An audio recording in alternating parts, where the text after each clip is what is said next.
নতুন নতুন job card এখানে পাওয়া যাবে, 500 টাকা দিলেই পাওয়া যাবে। টাকার বিনিময়ে জব কার্ড বিক্রির অভিযোগ পঞ্চায়েত প্রধানের কাছে লিখিতভাবে অভিযোগ জানালেন কয়েকজন এলাকাবাসী। মালদা জেলার হরিশ্চন্দ্রপুর থানা এলাকার তুলসীহাটা গ্রাম পঞ্চায়েতের রাডিয়াল পশ্চিম পাড়া বুথের ঘটনা। ওই বুথের এক এলাকাবাসী জানিয়েছেন 500 টাকায় বিক্রি হচ্ছে জব কার্ড। এর আগে দীর্ঘদিন জব কার্ডের জন্য আবেদন করেও পাননি। পঞ্চায়েত সদস্যকেও বারবার জানিয়েছেন, কিন্তু কোনো কাজ হয়নি। মঙ্গলবার পঞ্চায়েতের কোনো কাজের জন্য জব কার্ডের দরকার হয়েছিল। তখন স্থানীয় পঞ্চায়েত সদস্য প্রকাশ কুমার দাসের কাছে পুনরায় জব কার্ডের জন্য তলব করলে তিনি জানান নতুন জব কার্ড আসেনি। কিন্তু স্থানীয় বাসিন্দা আইনুল হক পরিবর্তিতে দেখতে পান এলাকার অনেকের হাতেই জব কার্ড। জানতে পারেন এলাকারই কোনো স্থানে টাকা দিয়ে জব কার্ড পাওয়া যাচ্ছে। তিনিও একজনকে 500 টাকার বিনিময়ে আনতে দেন জব কার্ড। জব কার্ড হাতে পেলে দেখেন সেটি সম্পূর্ণ ফাঁকা, কোনো নাম বা তথ্যই নেই। তারপরে তুলসীহাটা গ্রাম পঞ্চায়েতে গিয়ে প্রধানের কাছে তিনি লিখিতভাবে অভিযোগ জানান। প্রশ্ন উঠছে, জব কার্ড কিভাবে বাইরে বিক্রি হচ্ছে? যে বা যিনি বিক্রি করছেন তিনি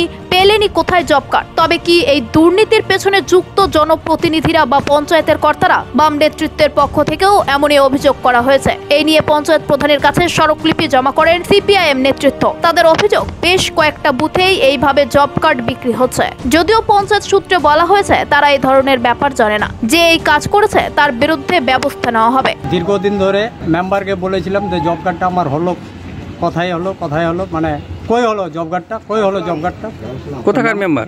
মেম্বার রারিয়ালের। কি নাম? মেম্বার। আচ্ছা, তো ও বললো যে এখনো জব কার্ড আসেনি। তো ঠিক আছে, আজকে যে এই জব কার্ড দিচ্ছে এই অঞ্চলে যে জমা লাগবে জব কার্ড, আমার কাছে তো জব কার্ড নাই। তো আমি বললাম মেম্বারকে গিয়ে যে আজকে তো জব কার্ড লাগবে, তো জব কার্ডটা দাও। তো মেম্বার বললো যে নাই রে, এখনও আসেনি। তো ঠিক আছে, আমি চলে গেলাম। এবার ওখানে দেখছি যে নতুন জব কার্ড কোথা থেকে কাস্টমাররা আনছে। তো আমি সুরসুরি করলাম যে কোথায় পাওয়া যাবে। তো কেউ বললো যে এখানে পাওয়া যাবে, 500 টাকা দিলেই পাওয়া যাবে। তো ওই ছেলেটার নাম হলো গাগা। আমাকে 500 টাকা দিলাম, গাগা এনে দিল। আপনি কোথা থেকে এনে দিল? ও কি করে? গাগা সাধারণ ছেলে। ও কোথায় পেলো এইভাবে?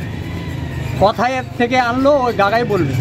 আপনার জব কার্ডটাতে সাদা দেখছি, কোনো কিছু লেখা নাই। নাই, লেখা নাই, প্লেন জব কার্ড দিল এনে। তারপর আপনি কি করলেন? তারপরে আমি, আমার ভাই ছিল, ওর কাছে গেলাম। এতদিন পরে আমি মেম্বারকে জব কার্ডের টাকা দিয়েছিলাম, কিন্তু এখনও জব কার্ড হয়নি। তো ঘরের জন্য টাকা দিয়েছিলাম আর জব কার্ডের জন্য। তো যখন টাকা হয়, এই জব কার্ড হয়নি, তো আজকে জব কার্ড লাগবে। এই কী যেন কাজ আছে, তো জব কার্ডের পয়সা নিল। আজকে আমরা মূলত তুলসীহাটা পঞ্চায়েতে এসেছিলাম এই জন্য যে আমরা দীর্ঘদিন ধরে প্রধানকে গরিব মানুষের জন্য জব কার্ডের জন্য অ্যাপ্লিকেশন করেছিলাম। এমনকি বুথের যারা মেম্বার তাদেরকে বলা সত্ত্বেও কিন্তু গরিব মানুষরা জব কার্ড পাচ্ছিল না। অথচ আজকে আমরা দেখলাম যে তুলসীহাটা অঞ্চলে প্রায় কিছু বুথে টাকার বিনিময়ে জব কার্ড বিক্রি হচ্ছে। আমরা এটার জন্য সারা ভারত কৃষক সভা এবং পার্টির মিলে আজকে আমরা প্রধানের কাছে একটা স্মারকলিপি জমা দিলাম। যারা টাকার বিনিময়ে যে সমস্ত সুপারভাইজার এবং বুথের কর্মীরা জব কার্ডগুলো বিক্রি করছে তাদের যেন দৃষ্টান্তমূলক শাস্তি হোক, এই দাবি নিয়ে আমরা প্রধানের কাছে স্মারকলিপিটা জমা করলাম। আপনার বুথে ব্ল্যাঙ্ক জব কার্ড 500 টাকায় বিক্রি করছেন, কি বলবেন এই ব্যাপারে? দেখেন, ব্ল্যাঙ্ক জব কার্ডের ব্যাপারে আমি কিছু জানি না।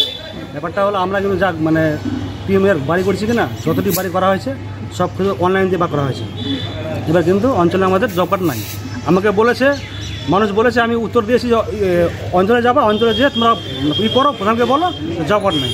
এবার কোথায় কে জব কার্ড আনলো, কে আনলো আমি এটা জানি।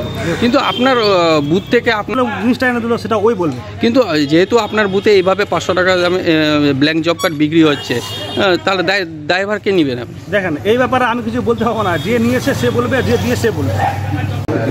আপনার অঞ্চলের বিরুদ্ধে একটা অভিযোগ উঠেছে, 500 টাকার বিনিময়ে জব কার্ড দেওয়া হচ্ছে, কি বলবেন এই বিষয়ে? আমার তো জানা নেই কে বিক্রি করলো, কোথা থেকে নিল, সেটা কে দিয়ে বিক্রি, যে যার কাছ থেকে নিয়েছে তার নামটা আমরা জানতে চাই, ওকে ধরতে চাই আমরা, সেটা আমিও তাকে আইনত ব্যবস্থা নিব। কিন্তু দেখা যাচ্ছে জব কার্ডে কোনো নাম লেখা নাই, কোনো কিছু লেখা নেই।